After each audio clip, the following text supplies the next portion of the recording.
രാജ്യത്ത് LPG ക്ഷാമമില്ലെന്ന കേന്ദ്ര സർക്കാർ വാദം പൊളിയുന്നു. റെയിൽവേയിലും വൻ പ്രതിസന്ധിയെന്നാണ് സൂചന. ട്രെയിനുകളിൽ പാകം ചെയ്ത ഭക്ഷണം നൽകുന്നത് താൽക്കാലികമായി നിർത്തിയേക്കും. ടിക്കറ്റിനൊപ്പം ഭക്ഷണം ബുക്ക് ചെയ്ത യാത്രക്കാർക്ക് പണം റീഫണ്ട് ചെയ്യാനുള്ള ആലോചനയിലാണ് IRCTC. PR അരവിന്ദ് ഡൽഹിയിൽ നിന്ന് വിവരങ്ങളുമായി ചേരുകയാണ്. അരവിന്ദ്, ഇന്നും മന്ത്രി പറഞ്ഞത് രാജ്യത്ത് വലിയ ക്ഷാമമില്ല എന്നാണ്. പക്ഷേ പുറത്തുവരുന്ന റിപ്പോർട്ടുകൾ അതിനെതിരാണ്. റെയിൽവേയുടെ പ്രതിസന്ധി അത് എത്രത്തോളം രൂക്ഷമാണ്?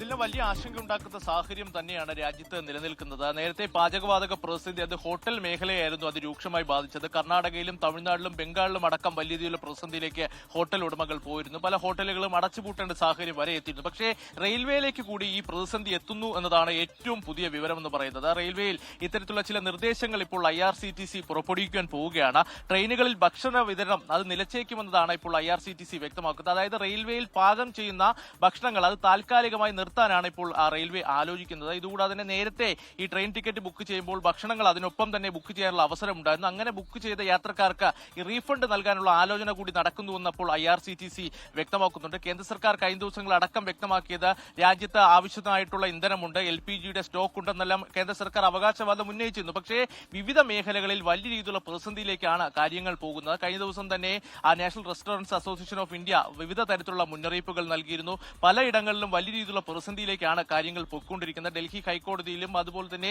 വിവിധ സർക്കാർ സ്ഥാപനങ്ങളിലടക്കം ക്യാന്റീനുകൾ അടച്ചുപൂട്ടുന്ന ഒരു സാഹചര്യത്തിലേക്ക് പോയിരുന്നു. ലഘുഭക്ഷണങ്ങൾ മാത്രമായിരിക്കും ഇവിടെ ലഭ്യമാകുക എന്നതായിരുന്നു ഇവിടെ എല്ലാം ലഭിച്ചിരുന്ന നിർദ്ദേശം. ഇപ്പോൾ റെയിൽവേയിൽ കൂടി സമാനമായ പ്രതിസന്ധിയിലേക്ക് കാര്യങ്ങൾ പോവുകയാണ്. അങ്ങനെയെങ്കിൽ ദീർഘദൂര യാത്രക്കാർക്കടക്കം വലിയ രീതിയിലുള്ള ബുദ്ധിമുട്ടുണ്ടാകുന്ന ഒരു സാഹചര്യമുണ്ട്. പല ട്രെയിനുകളിലും പാൻട്രി സൗകര്യമില്ലാതെ ബുദ്ധിമുട്ടുന്ന ഒരു സാഹചര്യം നിലവിലുണ്ട്. പക്ഷേ ഇത്തരത്തിൽ ദീർഘദൂര ട്രെയിനുകളിൽ ഇത്തരത്തിൽ അവിടെ ട്രെയിനുള്ളിൽ പാകം ചെയ്യുന്ന ഭക്ഷണം ഇല്ലെങ്കിൽ അത് യാത്രക്കാരെ വലിയ രീതിയിൽ ബുദ്ധിമുട്ടിലാക്കുന്ന കാര്യത്തിൽ സംശയമില്ല. അടിയന്തര നടപടികൾ കേന്ദ്ര സർക്കാരിന്റെ ഭാഗത്തു നിന്നുണ്ടാകുമെന്ന് തന്നെയാണ് പ്രതീക്ഷിക്കുന്നത്. പക്ഷേ ആശങ്കപ്പെടേണ്ട സാഹചര്യമില്ല. ആവശ്യമായതെല്ലാം ചെയ്യുന്നുണ്ടെന്ന് മാത്രമാണ് കേന്ദ്ര സർക്കാർ വ്യക്തമാക്കുന്നത്. ഹോട്ടൽ മേഖലയിലെ പ്രതിസന്ധി അത് രാജ്യത്തെ വിവിധ മേഖലകളിലേക്ക് കൂടി ബാധിക്കുന്നതാണ് ഇപ്പോൾ പുറത്തുവരുന്ന കാഴ്ചകൾ.